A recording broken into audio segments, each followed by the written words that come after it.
one of the hallmarks to being successful and staying successful is massive action.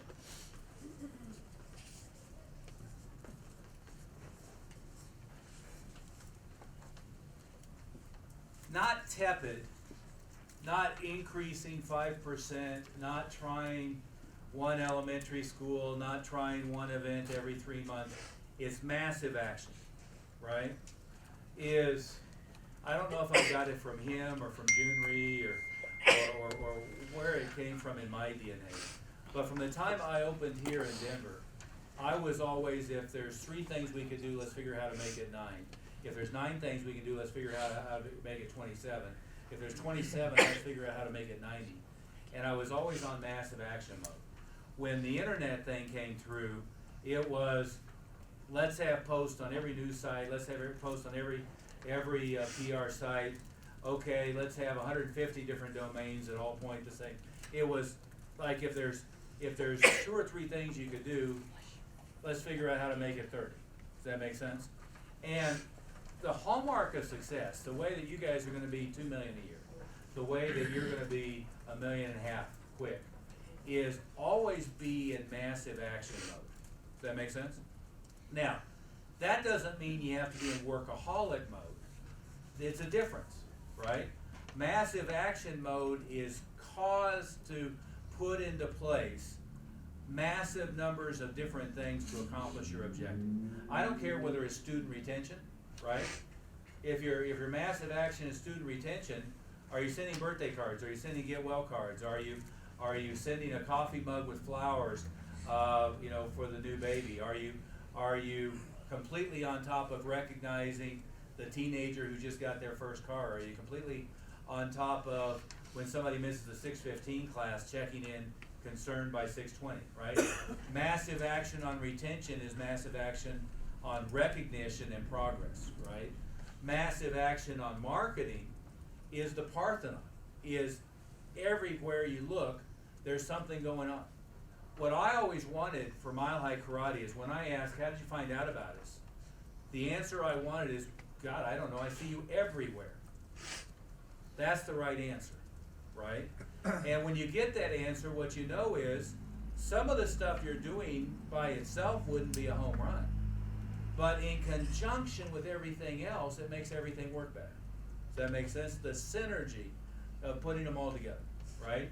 Are lead boxes or rack cards a home run? Well, I don't know. If I'm doing 20 other things, they surely make everything else work better. And they work well enough in and of themselves to do it, right? And again, like in your area, you got so many places that all that stuff could be out, right? I went to that rec center down the street. My son had to have a pool, and I booked us in a hotel that didn't have a pool. Well, everywhere we went, there were more families out with the mom, with the dad, the nanny, whoever, that I'd ever seen in one place in my life. Oh my goodness! You should be in every one of those places, right? And it's easy. So one of the hallmarks of success, I put it here as hustle, but think in terms of massive action, right? If you're going to put bandit signs out, do 100 of them. If you're going to put rack cards out, do 500 of them. If you're sitting there and you don't have something going on today, make something happen. But it's that constant and never-ending hustle, right? The biggest risk to your failure, and this is going to be a contradictory statement, but the biggest risk to your failure is overthinking things, okay? The biggest failure is not taking time in contemplative thought. Notice those sound contradictory, right? But what, it is a simple recommendation. Start every morning at 8 or 9, Starbucks or something where nobody's going to bother you with a blank legal pad. And just let yourself think. If you want to think of it as meditation, do some meditation and do some brainstorming with yourself. But you've got to start with contemplative thinking, but then you've got to take massive action. Too many people confuse the two. They sit around and ponder all day, or putz around all day, but never get to the take massive action part, right? The other side of it is what they do is they go on rote. So they show up at the school at 9 a.m. tomorrow because they showed up at the school at 9 a.m. yesterday. And then what they do is they do things to make themselves busy. And that's just a waste of time, right? Don't ever be busy being busy. Take massive action on things that you thought through so that you're in ready, fire, aim mode. Does that make sense? If you look at your numbers, and that's why we want you to keep your numbers are so important. You should have a goal in your mind. For April, I want to have this many enrollments. Well, I look at my last year's average, and I see how many enrollments did I have each month, and I have that number, and it's not what I wanted. Well, how many live events, how many marketing things did I have to do each month to generate those? Well, it's simple math that if I did 5 things to generate that many enrollments, now I'm going to find 10 things, and that's going to give me a lot more enrollments. Most people think they're going to get those bigger numbers doing the same things they did to give them the little numbers. All you got to do is do more of it. The more you do of it, the better you're going to be if you keep statistics on each one, so you know how to improve those steps that you're going. Did I not get enough leads, or did I not get enough appointments, or did I not get enough intros, or did I not get enough enrollments? Well, I can go right down the list and then tweak it. So stats are very important. Yeah. So long-term success, massive action, and never take your shoulder off the grindstone on that. Right? Now, again, as the owner-operator, as a manager, regional manager, it doesn't have to be your labor personally for all of it or even most of it. But you've got to be the catalyst for massive action on every key component. Massive action on retention, massive action on service, which are interrelated, of course. Massive action on the marketing side, massive action on community outreach, which of course is interrelated with the marketing, but not necessarily the same thing. The next thing, and again, don't skip over this. If you don't spend an hour a day just with yourself, phone turned on, not looking at text messages, not putzing around on social media, not responding to anything, if you don't know how to turn your damn phone off and lock your door and get everybody to ignore it. It's again why I like Starbucks is when I walk into Starbucks, nobody bothers me, right? I also never wear my Mile High Karate garb in Starbucks because then the 3 people who were students are going to come talk to me. I don't want anybody to recognize me. I don't want anybody to talk to me. I want everybody to leave me alone. I want to commune with my blank legal pad, right?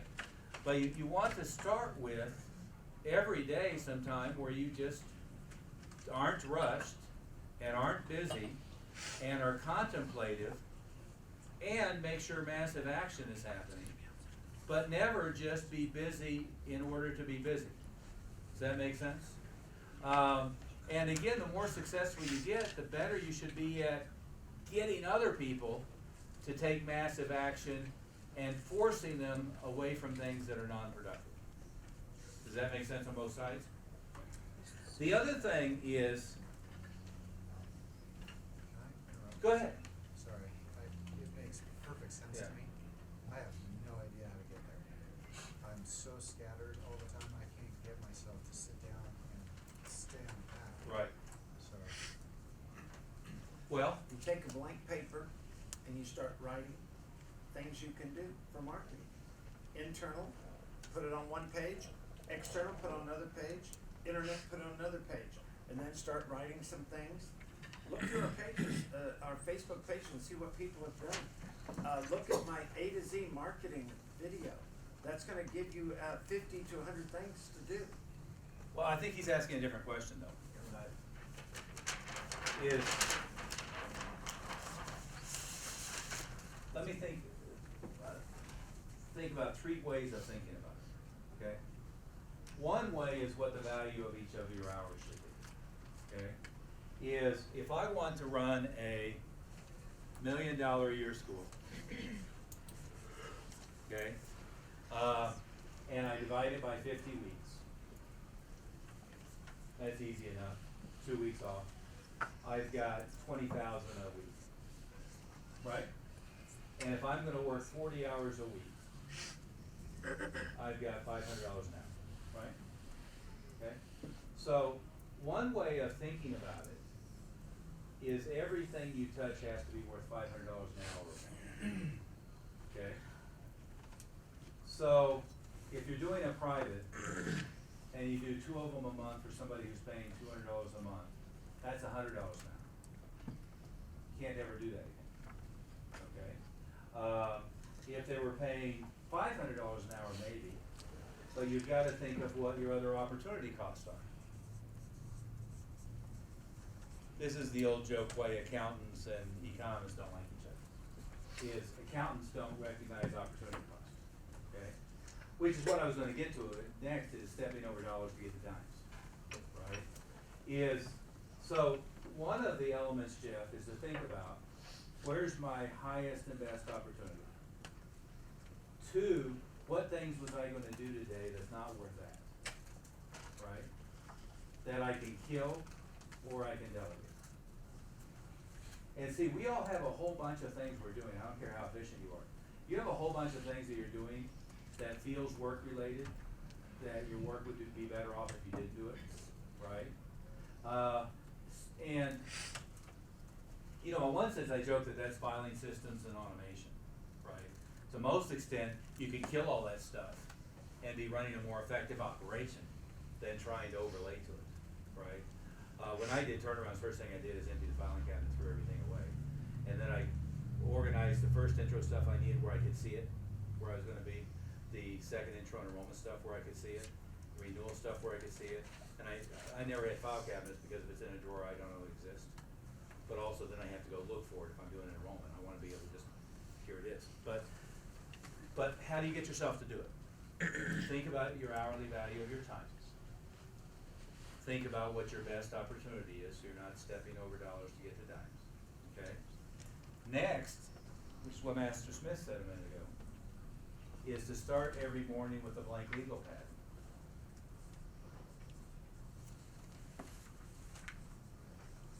And in most cases, I really don't think anybody in the room probably should be physically in your school before, 3:30 in the afternoon in most cases, okay? I talk to a lot of members who have weekday day classes. Well, what would happen if you got rid of them? In most cases, nothing, okay? So if I have no classes going on at the school until say 4 or 4:30 or 5, then what I have is from whenever I wanna get up in the morning. I'm not a morning person, but if you get up at 6 or if you get up at 9 or whatever it is, you have from when you get up to when the first class is, that you can get a lot of productive marketing done, right? But if you have a 12 o'clock class and a 1 o'clock class on Tuesday, Thursday, and then you have a couple of privates on Monday, Wednesday during the day, and then somebody comes in to talk to you about the divorce and the impact that's having on Friday at 11, you really have shot the entire week, right? Because you don't have enough focused time to really go get anything productive done. Does that make sense? Okay.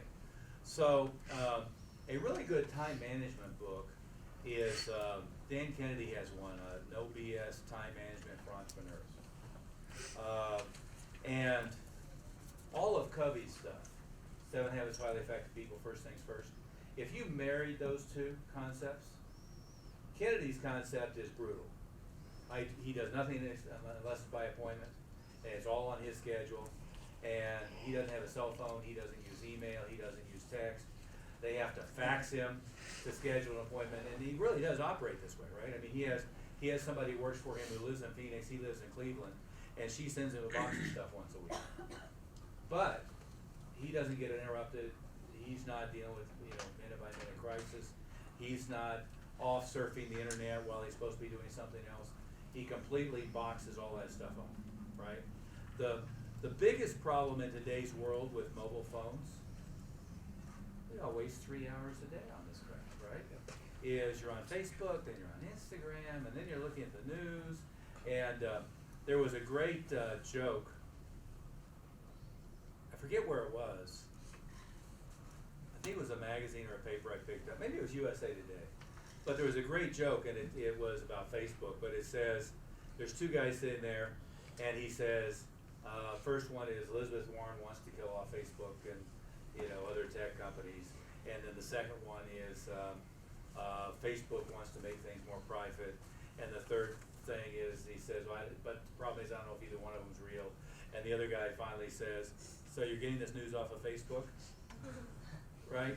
And we've gotten into a world where almost everything you see online is so tilted, right? I mean, I was just out of humor reading the headlines yesterday. Congress had a vote, right, on the emergency declaration, but it would depend on which source it was on what the headline said, right? And some of the headlines said Congress overrules emergency declaration. Well, Congress hasn't overruled anything. Congress has had a vote, goes to the president, he's gonna veto it, it goes back to them, they're not gonna override the veto, and literally nothing has happened but a big political circus, on both sides, right? But some of the headlines were, this is the biggest crisis for the Republican administration, others were, this is the biggest circus. Well, it's all a circus, right? But part of not getting things done is getting caught mentally in the circus every day, right? Whether it's political or local news or just people's opinion or cat videos or whatever, right? But, so one is start with what the value of your time has to be. Two is look at opportunities and only take advantage of big opportunities, not small ones when you have to make a choice. Don't try to do both, right?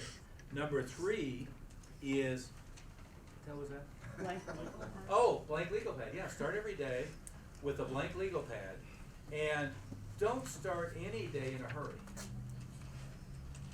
See, never start in a hurry, because what we have a tendency to do is get so frustrated with we haven't gotten this done, we haven't gotten this done, we haven't gotten this done. When you're in that mode, you don't get anything done. Yeah, you got to never do that. If you have to get up an hour earlier or start things an hour later, right, is, for me, I never let anything start before 10 a.m. business-wise. And every now and then, him or Bob or somebody tries to put something in my schedule earlier. But then I'm taking Chase to school, on the highway back, and then there's a wreck, and now I'm getting frustrated, and I'm running in but I never have any time to think and figure out what to do next and what the priorities of the day are and to evaluate, right? So if you too tightly book yourself and then start the day busy, you don't get anything done, right? And it's counterintuitive, but it's gotta be the way you structure your day. And structure it in day parts where you're most productive, right? When I was doing the parachute in and turn around at school, I oftentimes had to be dealing with the other 4 or 5 schools in the morning. And then with the school I was doing the turnaround in the afternoon and evening. And depending upon what the stress level and who had just quit and who was pissed off and what employee was threatening, depending upon the stress level. If the stress level was high, I booked in, go to the gym. And if it's really high, I booked in, go to a movie.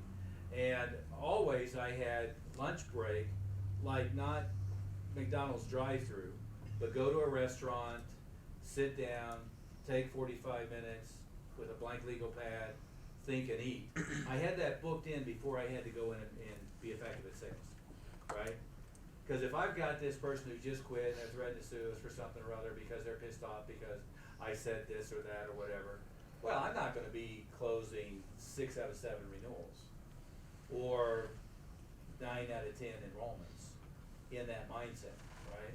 So you've got to discipline yourself to the mom who's pissed off because you deducted the payment from the account, even though she sent you an email once 4 weeks ago not to. She's not allowed in your headspace at 3 o'clock, 4 o'clock, 5 o'clock. Right? She can schedule an appointment, but she's not going to sit down and yell at you for 30 minutes because you got now an enrollment or renewal to do, right? Any comparable to that. We all know what they are, right? They're getting divorced, they want to tell you about that. She's mad at the ex-husband, she wants to tell you about that. They're pissed off that you deducted the payment when they told you they needed to wait a week, or whatever, I could go through the list of the 20 things why people want to yell at you, right? But you can't let them in your headspace in prime time. Does that make sense? So don't start the morning in a hurry. Start with a blank legal pad. Lee Iacocca always said he liked Sunday nights because he could plan out his week. So when he hit the ground running, he knew what the week was supposed to look like, right? But that's right. Sunday night, you figure out what the week looks like. Monday morning, you don't start out in a hurry. You start with a blank legal pad. You plan for the day. You plan for the next 2 or 3 days, right? Then when you're looking at opportunities, you think of your hourly cost per hour, which again, I want you all to be $1 million plus schools if that's what you want to be. So the number's $500 is easy enough to compute, right? And by the way, employees are the same way. If I had a staff member who wasn't getting a 10-to-1 return on their time, it wasn't worth it to me, right? Because that instructor needs to be at 10% of the gross. So if he or she is making $30 an hour, they need to be producing $300 an hour. Simple formula, right? Doesn't matter minimum wage, doesn't matter all that stuff. Every business has a formula. Mine was 10-to-1, right? So if the wages go up, that means the formula has to go up. Doesn't matter, right? So you've got to look at every staff member with that formula. You've got to look for yourself with that formula. I've always been focused on a 10-to-1, right? So if they're making $10 an hour, they need to earn 100. If they're making $30 an hour, they need to earn 300 for every hour. Does that make sense? Another thing, if you wanna be more productive and get more out of every day, all you need to do is have a things to do list. And you need a day timer, and you need to start plugging things in to fill your day up with marketing, with all kinds of things. You know, when I was at Scott Sullivan's, you know, his wife booked him from 3:30 to 6:30 with the renewal conference every 30 minutes. And he squeezed in 3 enrollments in the process. But the rest of his day is all planned out with marketing, where he's contacting, whether he's putting signs out, whether he's doing rack cards. But every day you gotta have look at your calendar, and you can say, I'm being lazy today, I don't have hardly anything on my calendar. You know, if you want your school to grow, you gotta get out there and fill up your time with things that are gonna drive traffic to your school. You know, you do it from 4 o'clock on, you're probably pretty booked with your intros, with a class you have to teach, renewal conferences, or whatever's going on. But even that, book it in on your calendar and then fill the rest of the calendar up. And do you start at 9 o'clock or 10 o'clock or 11 o'clock? It's up to you to make the most out of your day to be productive. But if you don't have, and then start crossing them up. Everything that I didn't finish today, I've got to add it on the next day. And then you're going to look back through that day timer over the last 30 days and say, wow, all these things that I crossed off, look at all the things I accomplished. Rather than going back and now, let me see, what did I accomplish? I'm trying to think. When you don't have to, you'll see pages and pages of things that you accomplished. And if something tries to interfere with your schedule, all you do is somebody wants to take your time for whatever reason. You say, hold on a second, let me check my appointment calendar. I can't get you there, but I can get you tomorrow at this time, and you block them in. Don't let them control your time. Now, granted, what is more important, it could be that they wanted to go ahead and renew their son. Now they made their decision. Okay, well, let me see, what did I have scheduled? Okay, I'm gonna reschedule that, put you in there because that's more important. But you have control of that schedule. There's a real simple script for that in the middle of the evening. Anytime somebody says, do you have a minute, you look at your watch, say, well, not really, but what's up? Because now you get one of 2 types of responses, right? We have our scout pack. What's the bigger group? Jamboree or something. Yeah, we have 70 Boy Scouts, and we had something that was going to go on tomorrow night, and they canceled, got sick at the last minute, and I was hoping maybe you guys could do something. Well, I got time for that. Oh, I just wanted to tell you what a dick Joey's dad has been and how it's impacting this, and I thought I could take some time and explain that to you. Oh, great, let me look at my calendar. I'm all booked up this week. I've got some time next week. I could do, 9:30 a.m. on Thursday the 20th, right? I mean, I'm giving you the exaggeration, but they're 2 real examples, right? I'm not good for somebody who's gonna book time with me to whine about. And don't do it during your 4 o'clock to 8 No. o'clock or 9 o'clock when time to do your business. Yeah. You got a parent who has an issue with something, set up a time in the morning or afternoon that's free, look at your calendar. But, so is this giving you some thoughts? So, never start your day busy. Pre-plan the week on the weekend, pre-plan the day, the night before, and then start with a blank legal pad in the morning, okay? And I would say, add to that, only thing I'd add is fill your schedule.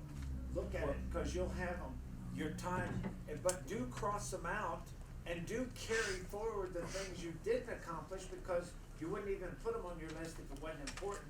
So you gotta carry that or find another time you can do it that week because everything you put on your list, you wanna eventually get done. Yeah, but let's subset that a little, Mr. Smith. So, you know, fill in your day, great.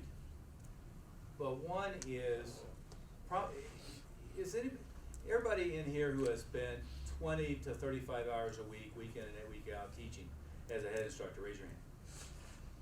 You know, raise your hand high, please. Yeah, who have taught essentially every class or most of the classes, okay? Almost everybody. When you're in that mode of you got classes back to back to back, how much time do you spend getting distracted on things other than the people in front of you? Probably everybody in the room, almost none. Would you agree? Do you bring that same level of focus and intensity to your day parts that are marketing and business development?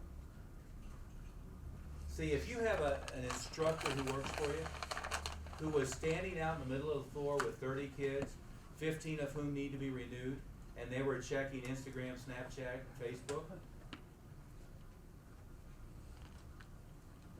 well, I know what I would do. I'm hurling the blocker at their head from across the room, and if that didn't get the idea, I'm going out there and grabbing the phone and putting it in a locked drawer saying, you know, it'll be there at 9.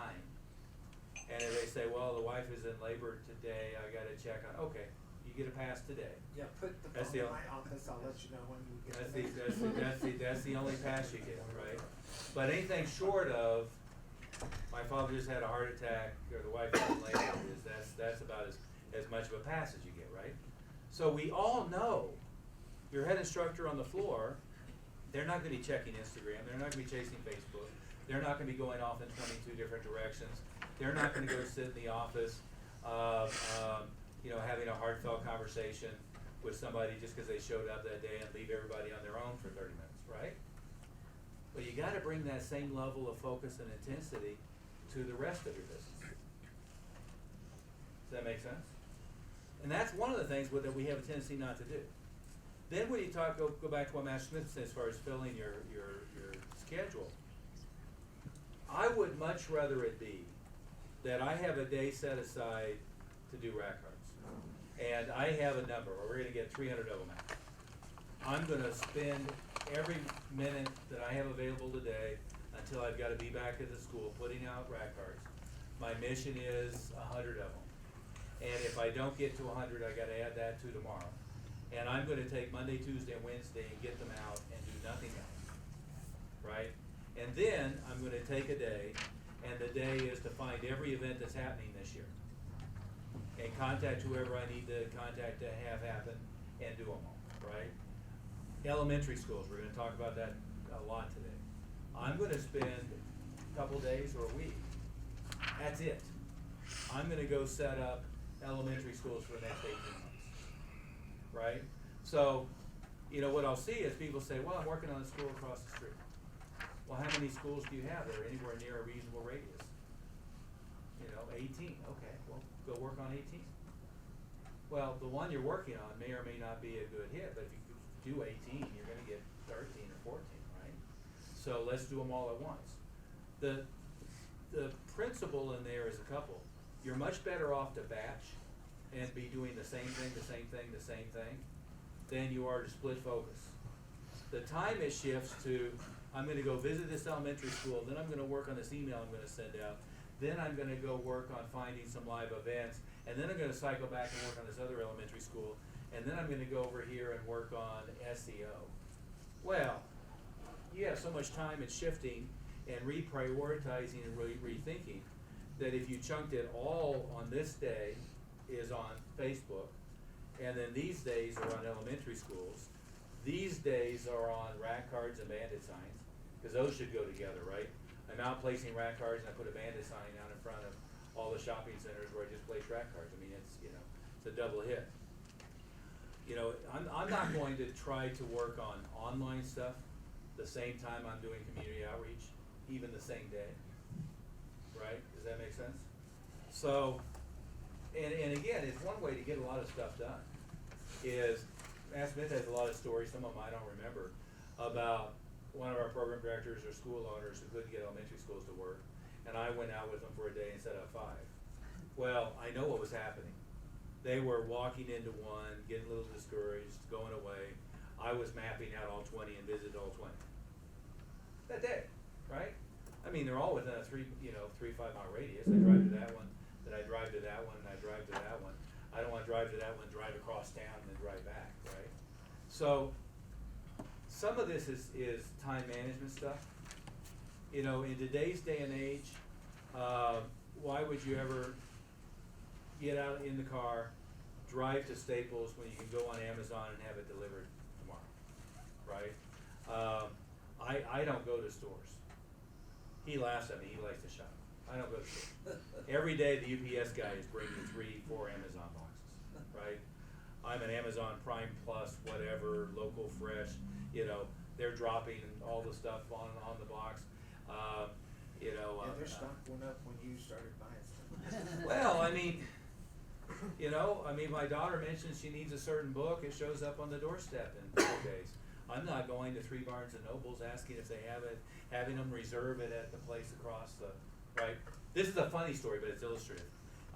Jody, my ex, she likes to shop auction sites and all this stuff. And so she calls me and she said, well, I found this jacket, it's, what is it, what's the big outdoors?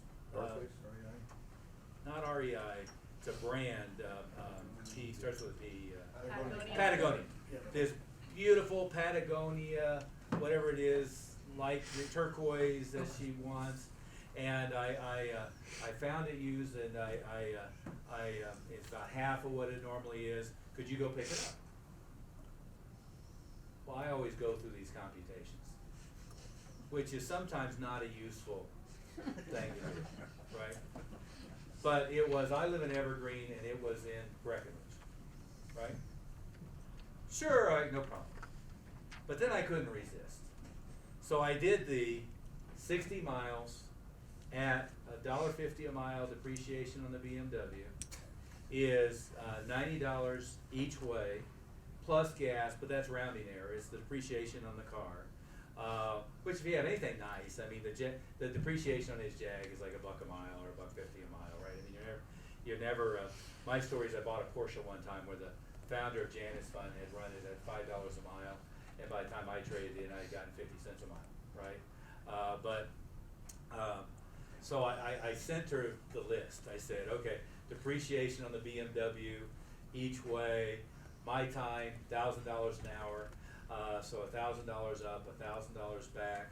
This jacket just cost $3,250 minus the $100 you saved from not ordering it from Patagonia. She didn't find it funny, but I can't help not think that way, right? But you got to think that way, right? If you're running to Staples and it takes you an hour to go to Staples, that's $500 it cost you, right? And don't go there because they have a sale and ink is 25% off. Who cares? I won't order ink from Amazon because you have Amazon sellers, so I order ink from Staples. But if I order ink for the printer, I order 6 months supply. So I got a 6 month supply, so I don't even have to think about it again. But in everything you do, you've got to think that way, right? Is you can't be getting in the car and going and running an errand when your time has to be worth $500 an hour. It's crazy, right? Yeah. You've got to know at this result, and finances is easiest at this number consistently, at this number for the year, I get this thing that I buy. That's just brain dead easy. More powerful is the time, the structure, those things, but you've got to think through it so you can break it down to its tangible, incremental, measurable steps. So, wanting the school to operate without you having to be there at a certain threshold, you've gotta really break that down to measurable steps, right? That was always the realm I was in, because I had to have all of them operating without me. And so I had to break down the measurables, training steps, the action steps, the staff we needed, the staff pipeline I needed to keep it filled, and then what I could get out of that, whether it was tangible or intangible. Does that make sense? The other thing I like to remind everybody, you know, it's your business. Every phase of this business, from the marketing to teach the intro, to teach the basic class, to teach advanced class, to do the renewal, you have to know it all yourself. Now, once you know it, then you can delegate it by teaching somebody else exactly how you want it done. And that way it still becomes your system, because it's the way you're gonna do it. The problem is, especially when you have a crisis, like you lose a key staff member, well, it doesn't matter, if you know how to do it, you jump in that part till you get somebody else on board to train them by you showing them how to do it. You're only over a barrel when you don't know how to teach a class and now your instructor leaves, or you don't know how to run the office and your program director leaves, or you don't know how to do the marketing and the guy that you had in charge of marketing left, and now I don't know what to do. Well, you don't know what to do because you never learned it yourself. So that's why you need to learn every phase of the business. You don't have to do every phase yourself, but you have to know how to do every phase, and then train somebody to make sure that they can do it the way you want it. Yeah, I mean, the classic, and this is again preaching to the choir, but the classic is martial arts instructor wants to hire a program director. And so he wants somebody to do all the sales and all the marketing because he finds it disgusting and wants to run on the floor. Well, that deal never worked, right? That was the biggest, for NAPMA, that was the biggest pitch. That was whole Rob Colasanti's whole thing. Go hire a program director and let them do all the stuff that you don't wanna do. Well, it's completely ass backwards, right? Is you've got to really be really good at each of those phases before you can train somebody else how to do it. And then you've got to be really good at training, supervising, and following up in order to keep it going smoothly, right? But then, so to go back to your original premise, know what your hourly value has to be. Never start the day in a hurry. Plan the night before, plan Sunday for the week, start the day in quiet contemplation. Now, I tend to be an introvert, so if there's a lot of noise going on around me, it's useful. And if I'm in solitude, it's counterproductive. Strange, right? When I was doing the MBA, I used to go to this restaurant up in Vail, and there'd be live music, and it'd be packed, and it'd be noisy, and I could study econometrics, statistics, and finance with all that stuff going on, because it helped me concentrate, right? It's like, you know, kids, you know, they talk about, you know, kids can't study with a TV on. Well, that's not true. Depends upon what their predisposition is and their personality. Some can. Others focus much better, you know? So you've got to figure out what works best for you. You know, it's not what works best for me, it's what works best for you. Isn't this just kind of what we do, what you teach us to do with the prospects, right? Yeah. Is get them to see the value, commit to the end product, right? Right. And then they readjust their schedules. Yeah. They readjust their budgets. Yeah. They readjust their time to fit that goal. And so I think if we're just saying, oh, well, I'd like to be at $1 million. I want to try to get that. Yeah. That's not it. It's, I'm going there, this is what I'm having, and then make everything change to fit that goal. Oh, absolutely. And to further that analogy, is they can't be saying they want to be a black belt and you're saying cancel with, you know, give us 15 days notice before any billings due for any reason whatsoever or any time you want to leave. Well, that's so completely incongruent, right? Now, we know the contract doesn't have anything to do with we're going to take them to court and enforce it or anything, but it's the psychology of I'm really going to follow through versus I'm not, right? You gotta get rid of that try word. Yeah. And because you don't want your students, you know, gonna say, well, have you set your goal for the black belt? Well, I'm gonna try. You know, we don't want that. It's, you know, you're either gonna do it or you're not gonna do it, and you have to take control. And a lot of people will say that when they're just they're trying to be kind of modest, you know, and say, well, yes, I'm gonna do it, rather than say you sound arrogant. No, you don't. you just sound a little more determined and a little more set in your determination. So use that, not try, and if your student says try, say no. Don't try, you're either gonna do it or you're not. You've gotta make the decision. And if you make the decision to do it, then all of your efforts and all of your power is gonna go into making that happen. And I think they're getting about ready for our lunch here, but let me leave you with three things here. Is long-term success, you have to be doing these three things, right? They're essentially the same thing, but always be marketing. In other words, don't be comfortable that I'm getting 8 enrollments a month, so now I can take a breather, right? Is you've got to always be marketing. Keep in mind, Ogilvy talked about the moving parade of humanity.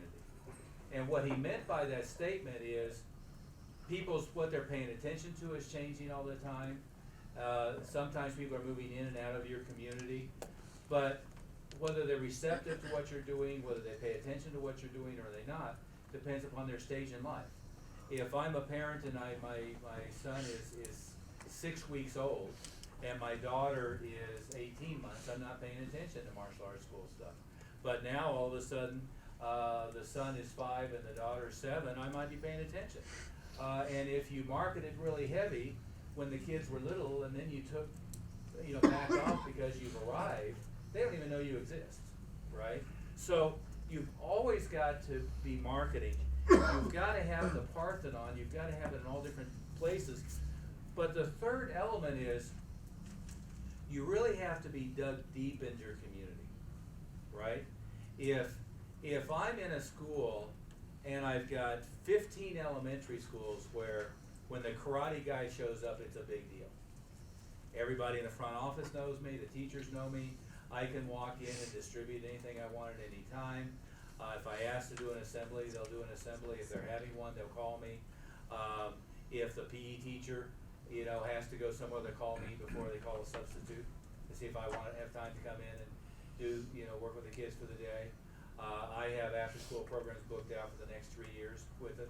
If that's me, and I'm that way in 10 or 15 or 20 schools, and then I've got the same relationship with the 3 biggest churches in my area, and I've got the same relationship with the 4 biggest employers in my area. Well, I own that area, right? Because everything repeats most all of the big events that are in your area, they're an annual event, or some of them do it more than annual, So once you get it on your map, that's why we like you to have a 12-month marketing plan. Because there's things that you did last year that you can do again, you automatically fill it in. Well, by the time that month gets there, we might add some new stuff, we might take some stuff on, but we have a foundation of it already preset, so I don't have to start from scratch. I only should have to start from scratch 1 year. Yeah. After that, I should have 80% of my marketing The preset. 3 cycles, yeah.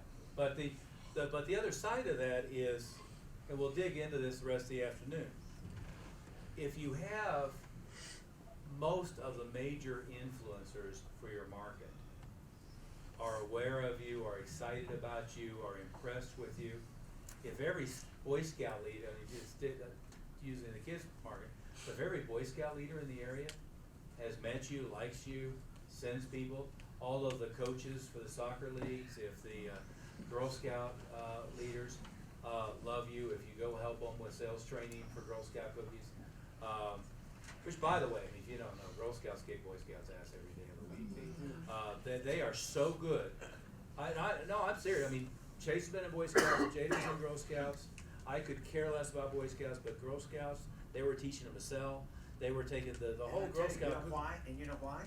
Because the Girl Scouts, whoever was at the top, was showing them how to do it. Well, they realized the Boy Scouts, all the popcorn shit's just about raising money. It's not about teaching the boys anything. The cookies is about teaching the girls how to interact and how to sell. So, it shouldn't be the Boy Scouts are accepting girls. It should be the Girl Scouts should start teaching the Boy Scouts how to get their act together. But if you really are dug deep into the community, right? The major employers, the major churches, the major social organizations, all of the elementary schools, then you've really solidified yourself for life. Does that make sense? Again, if the marketing example is where'd you find out about us? Everywhere. See, that's what I want. It's part of your community outreach program. That's part of it. See, our black belts, when they test for black belt, everybody has to do a community service project. Every one of the black belts. Well, now we have all of these kids going out in the community, helping with all these charity organizations, and now everybody's all impressed. Where did how did you get to that goal? How did you you're in the 9th grade. How are you doing a project like this? And they say that's part of my outreach program I have to do for my black belt. For their 2nd degree, they have to do it again. So those kind of things get you embedded into the community, because now word of mouth starts going, especially in the smaller locales, like Amanda and Yeah, I Colby see. in these schools. Now, in Houston or something like that, it's so big, it's hard for everybody to know about you. But remember, your demographic 3 mile radius. is right around your school. You want all of them to know about you. So it doesn't matter. It just so happens in his, Well, you can and- hit the whole town, and you can hit all of Johnson Well, City. even like Houston, I mean, look at Mattress Mac. I mean, that's a perfect example in Houston of somebody who's really mastered this, right? In a big metro area. And, most cities have somebody, 2 or 3 or 4 of them that are like that. But to leave you with that, before we eat, is you're always doing this as kind of the Ayn Rand enlightened self-interest. But if you're not doing all of it out of a sincere interest in them, and if you're not approaching it with a sincere interest in them, it doesn't work, right? Elementary schools are the best example of this. You walk in asking them to help you market your school, cold shoulder. You're walking in with a known issue that they have with a solution that you're gonna volunteer your time, labor, and effort, and proving to them you're not a predator, and you're educated, and you're capable, and you're sincere. That's a whole different relationship. None of these schools that I had a relationship with, I mean, sometimes they were begging me, well, what can we do? We're so impressed. Well, we're doing it. That's really great. I mean, it's nice that you speak well above it, we're doing those things. But it Well, was we- never. what we always said is just asking for a testimonial, and they give it to you. So when you go to another school and you've got somebody from this other district or other school that has you have that as part of your resume when you go approach that Yeah, school. yeah. And a lot of these people, they know because it's in your district, they'll pick up the phone and call them. How was that program? Oh, it was unbelievable. We bought new mats for the the gym class, and we got this for the school, because they raised quite a bit of money for us. It is a piece that gets missing though, right? Ziegler used to say, I think it was in Top Performers, everybody listens to WIIFM, what's in it for me, right? But we all have a tendency to talk like, what's in it for me, right? Every conversation you're having, if it's 100% about what's in it for them and how you're going to help them. And I talked about that in the book, about the relationship with Chuck Norris and a whole bunch of other people. But all of those things were, I did 32 things to help them. I mean, to the point they were like begging for something they could do to help me. Without having any, sometimes without having any preconceived, I don't know if this is gonna, have any value to us or not, but I sense that it might, right? But certainly, if you're the go-to person in all of these different organizations and communities and one thing or another, it turns out really well in the end.